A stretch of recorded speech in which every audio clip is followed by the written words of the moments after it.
好，原来开机啊，或是踩踏板停的时候都有锵锵锵的声音啊。我太太说很像铜板掉到地上啊，有赚钱的声音，所以就没有很在意啊。但是我请教了这个社团哈，有这个专家指导我哈，里面有一块这个软木的圆片啊，把它换过就好了。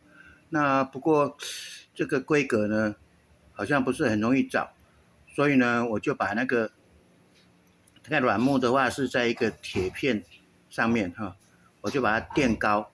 那上次垫高呢，没有得到效果。那我今天搞了一天，再把它垫高一点点啊，就 OK 了啊，解决问题了啊。现在开机有声音，可是很小，咔咔啊，本来是当当当的啊。那车缝呢，本来一停就锵啊，踩啊，先开机，踩一停的话是锵啊，那现在一停的话啊，就声音比较小啊，一点点的啊，比较小。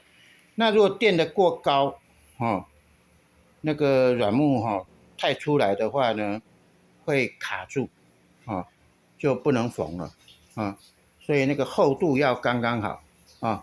不过目前已经有改善了啊，现在往后踩是切线的声音啊，停下来啊，有一点点那个咔的声音有没有？哦，那个本来很大声的，那现在因为垫高呢，稍微小声一点，应该小声70%以上啊。那意思就可能那个还要再垫高一点点，或是买那个软木来换啊。但是要合规格，因为那个厚度要刚刚好啊。那我在垫比较高的时候呢，就没有声音了，可是就不能缝啊。不过目前这样子就处于啊比较可以接受的声音啊，比较小，没有那么大啊。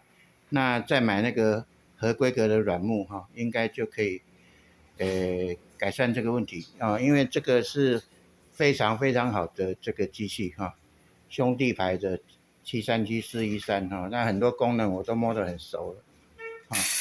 那这个像自动切线，有很多人说就用了就回不去了，那其实它还有一个这个的话还有一个补针的功能啊，就是你在缝的时候压它是会倒针，倒缝跟这个一样啊。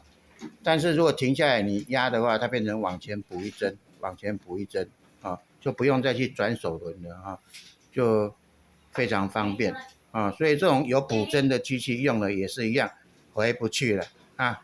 那现在要改善了，很棒。